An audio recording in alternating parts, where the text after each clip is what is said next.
Di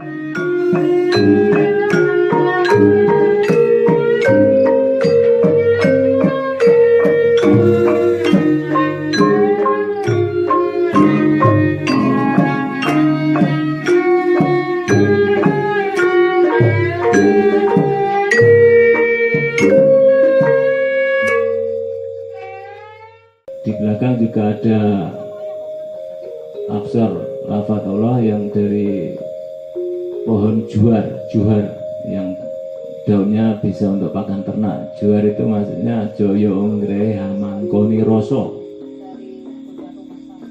Untuk itu Dr. Teguh dan Mas Wawan nantinya.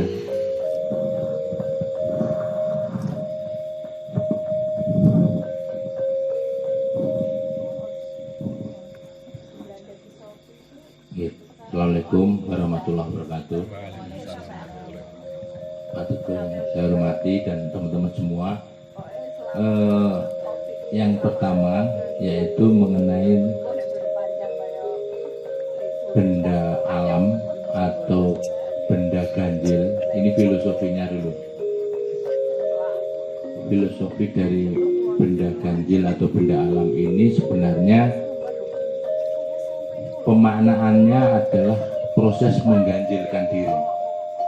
Jadi itu misalnya sebagaimana yang dilakukan oleh Rasulullah SAW, Nabi Muhammad itu ketika sebelum mendapatkan wahyu di Gua Hira, itu proses di Gua Hira itu kan identik dengan mengganjilkan diri. Gini mboten mas-mas mbak-mbak. Nggih. Jadi Nabi Muhammad itu konon setelah menikah usia 25 tahun, kemudian usia 30 tahun menaik berencana mengenai berurusan Pak Teguh. Ketika usia 30 tahun itu proses masuk ke dalam gua, namanya Gua Hira, sampai usia 40 kemudian mendapatkan wahyu itu. Jadi ada proses keluar masuk gua Hira itu dalam rangka untuk istilahnya tahanut atau uzlah atau menyendiri atau mahas ing asepi. Karo basa Jawa mahas ing asepi. Nah, proses itu lamanya 10 tahun.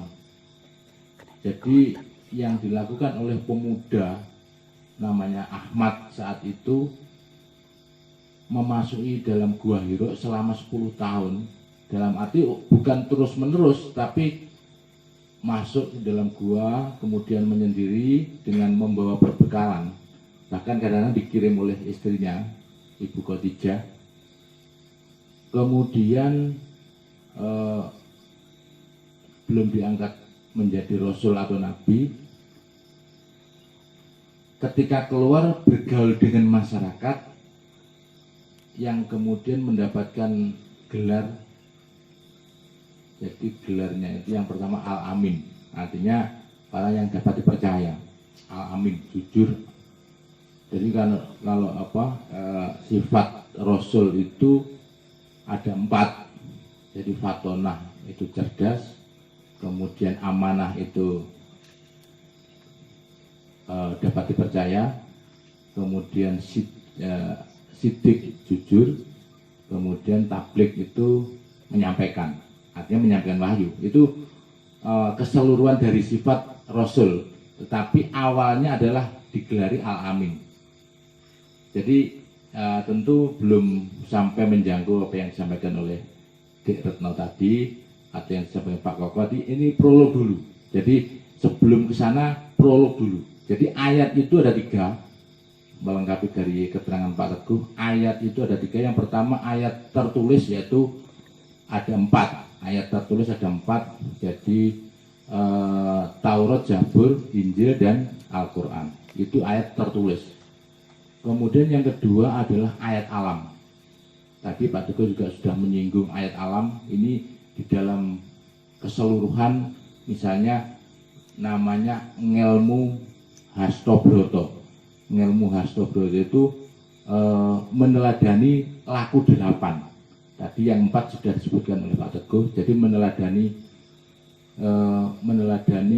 bumi, banyu, geni, angin. Bumi, banyu, geni, angin.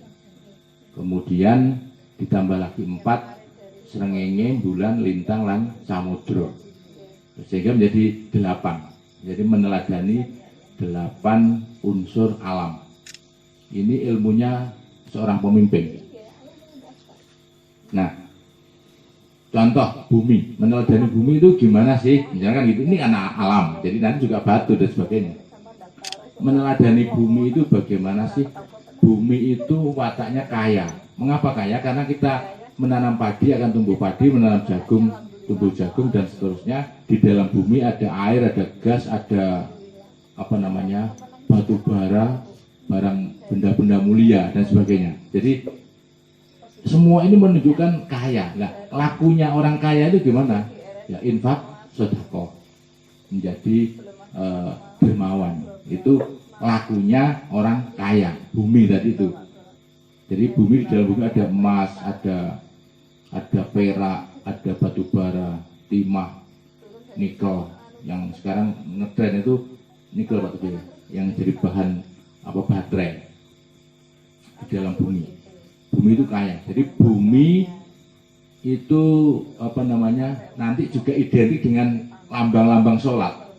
Jadi bumi, sebentar dulu, banyu itu mengalir ke tempat yang lebih rendah. Mengalir ke tempat yang lebih rendah maknanya adalah rendah hati atau andap asor. Rendah hati. Banyu. Nanti juga diambil sisi lain, orang mampu tidak makan 40 hari, orang mampu tidak minum 3 hari misalkan, dan seterusnya. Tapi orang tidak akan mampu sedetik pun kalau dia tidak punya harapan. Itu filosofinya. Jadi banyu itu mengalir ke tempat yang lebih rendah, maknanya adalah andap asor atau rendah hati. Kemudian api itu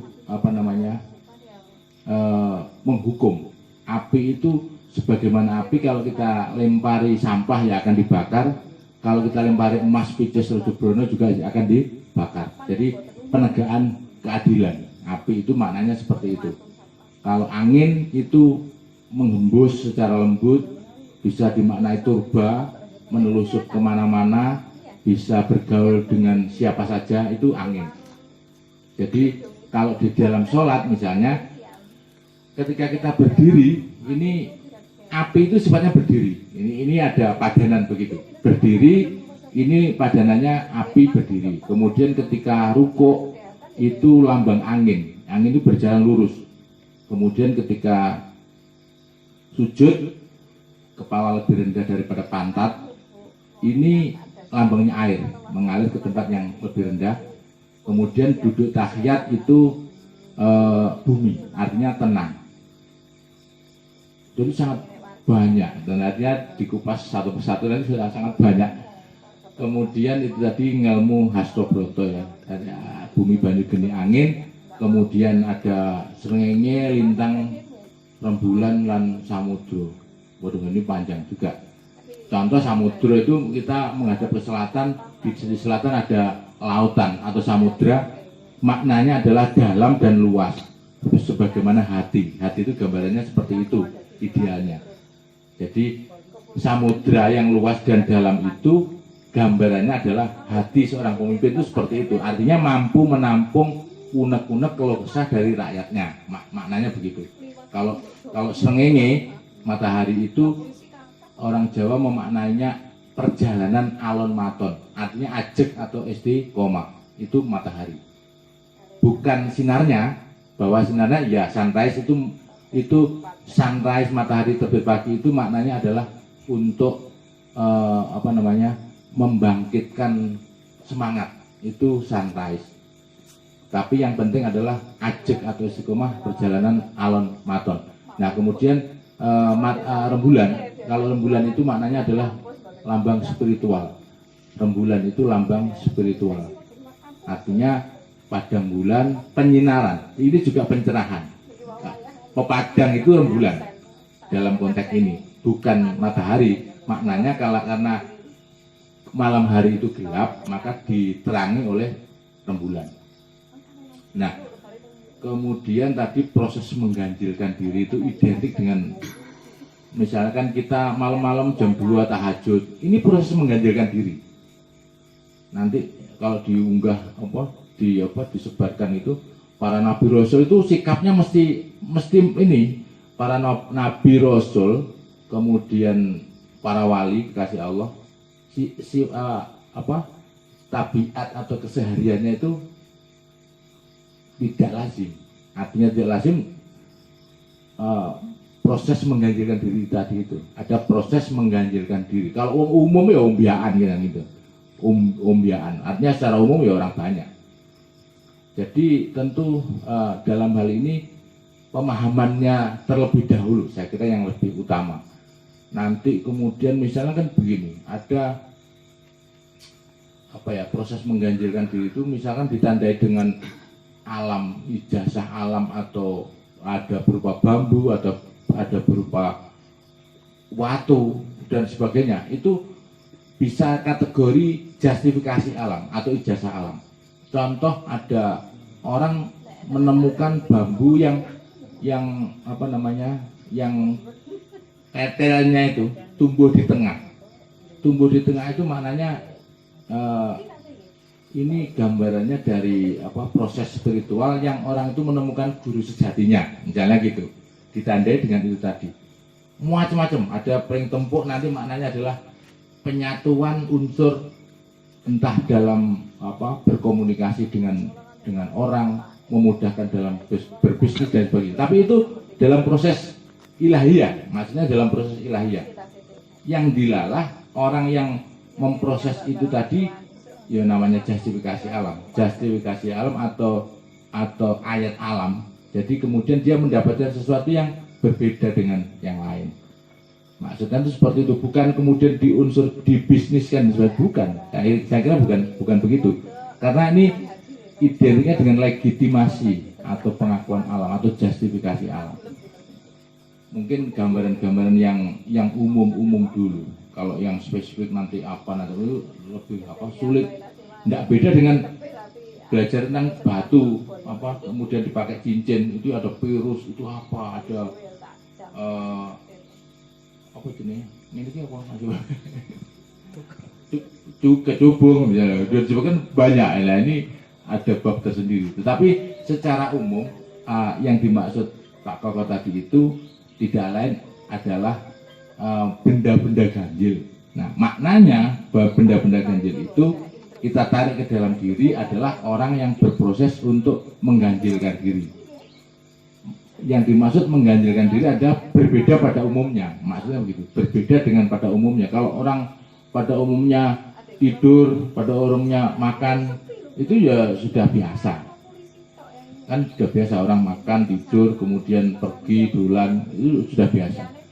Tetapi ketika orang itu di dalam kesendiriannya, kemudian dia berdoa, di dalam kesendiriannya dia mengadu, bermanja dengan Allah dan sebagainya, ini berbeda gitu.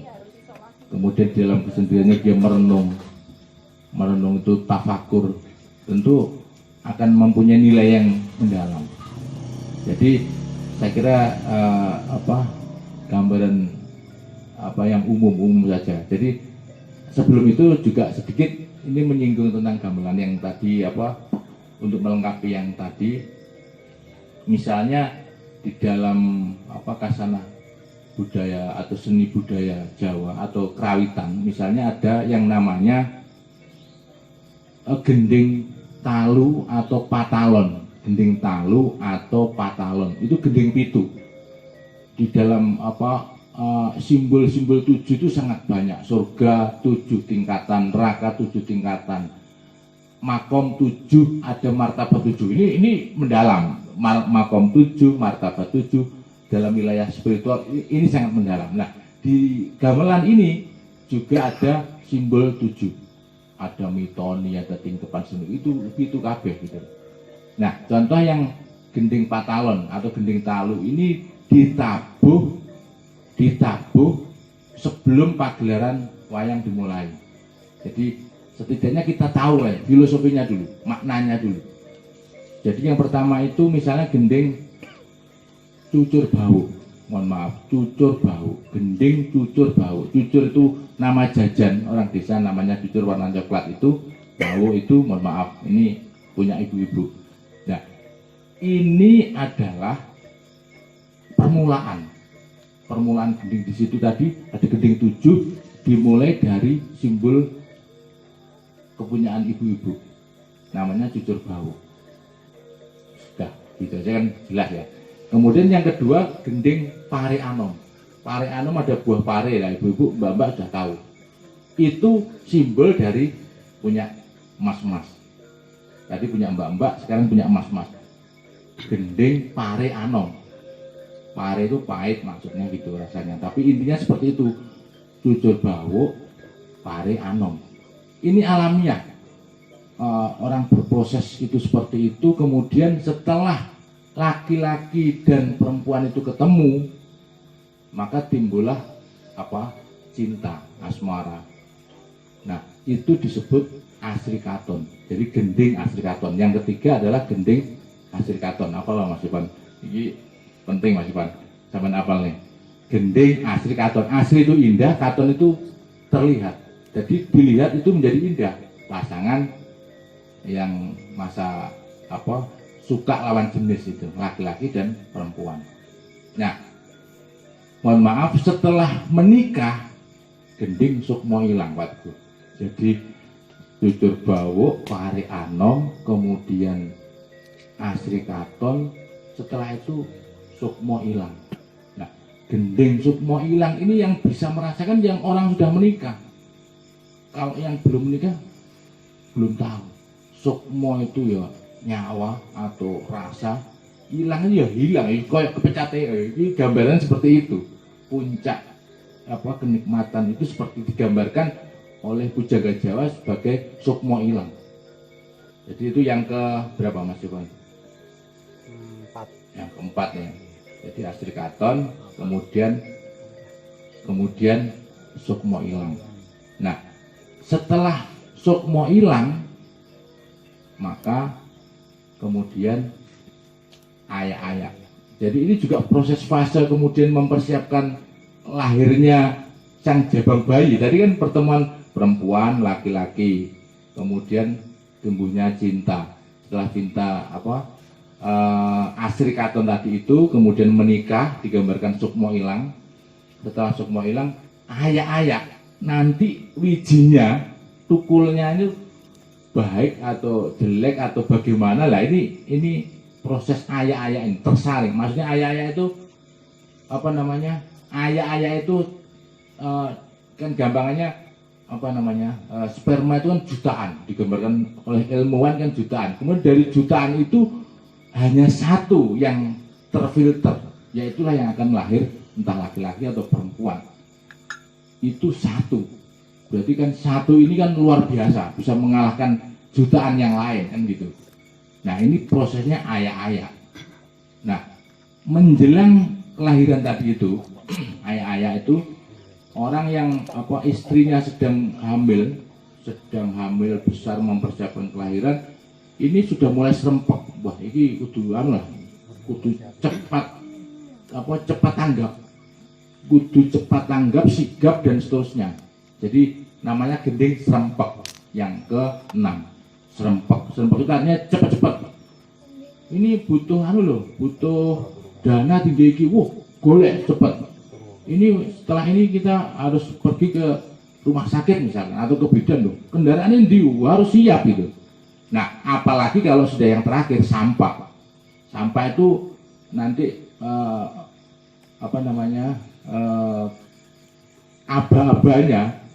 tok cek belang, nah gitu, langsung cepat, langsung kodenya itu dari kendang dan langsung belang, nong nong nong nong neng neng neng neng nong nong nong nong nong nong nong neng neng neng neng neng neng neng. Jadi cepat sudah sampai. Jadi ada 7 fase atau gending, macam gending yang menggambarkan siklus atau menggambarkan proses prosedur. Ini juga banyak di tembang-tembang, misalkan ada tembang mecopat misalkan, mijil lahir, setelah mijil kemudian si nom-noman, setelah nom-noman terus seneng karo lawan jenisnya asmarandono, setelah asmarandono nanti kemudian menikah kinanti, setelah kinanti mesti ada kesulitan namanya dandang gulo, pahit getir kehidupan. Setelah dandang gulo ke pahit getir kehidupan masih belum selesai, ada durmo, gojek-gajek maju mundur. Setelah durmo ada lagi fase mas kumambang. Mas kumambang itu artinya fase tertipu, terjebak. Wong mas kok kumambang, mestinya mas kan apa?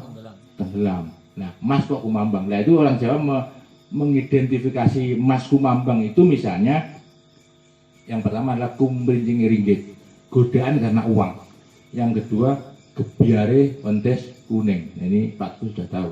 Gebiare wentes kuning ini. Kali yang ketiga adalah klubuke iwak gedung. Klubuk iwak gedung itu janji-janji palsu. Nah, sekarang ini kita rawan dengan hal-hal semacam itu, masa pilkada, pilek dan sebagainya. Janji-janji pula. Klubuk itu cabuk ikan. Kue tok enak cabuknya akeh ternyata daerah iwaing ya gitu. Klubuk iwaing gedung.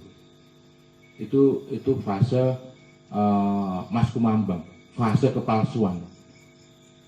Nah, kepalsuan itu bisa bermacam-macam dalam beragama. Aku jangan-jangan keliru. Nah, gitu. Ini penting. Fase dalam beragama, fase dalam berumah tangga, fase dalam mendidik anak, fase dalam bergaul dengan masyarakat. Wah, banyak fase itu tadi.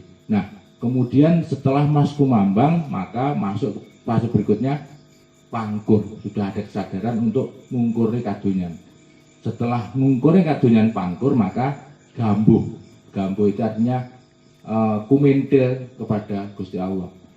Gambuh. Setelah gambuh, fase berikutnya adalah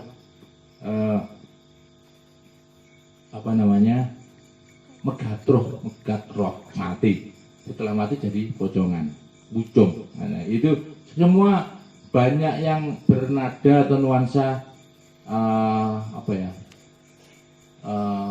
simbolisasi tentang kronologi suatu perjalanan dari fase-fase mulai lahir, kemudian sampai meninggal. Ada yang tadi itu gending patalon atau gending talu yang ditabuh sebelum wayang dimulai. Itu gending patalon atau gending talu, ada 7 gending tadi itu dimulai dari cucur bau tadi sampai sampah misalnya gitu. Nanti di dalam kerawitan itu sendiri ketika pagelaran wayang kulit juga ada tiga patet 6, patet songo, patet manyuro. 6 itu maknanya muda, nom. Kalau songo maknanya adalah pertengahan, usia pertengahan. Usia pertengahan artinya usia dewasa. Jadi digambarkan kalau 6 itu ya identik dengan dolanan-dolanan, jaranan dan sebagainya. Kalau usia pertengahan itu digambarkan seorang satria yang sowan kepada kakeknya, seorang begawan atau resi, kemudian mendapatkan ujangan-ujangan. Itu patet songo. Nah, kemudian yang terakhir adalah patet manyuro. Maknanya adalah marak atau marak. Marak itu mendekat kepada Tuhan. Marak itu ya menghadap. Maknanya adalah menjelang kematian. Itu adalah patet manyuro. Dengan demikian semua identik dengan simbolisasi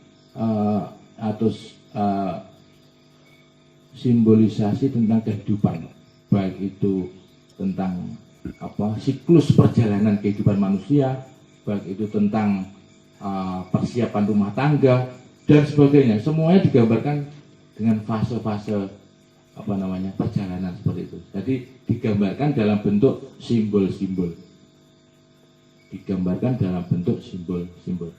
Barangkali dari saya sekian, artinya lebih arah ke yang bersifat umum terlebih dahulu sebelum mungkin masuk ke yang lebih dalam atau lebih detail.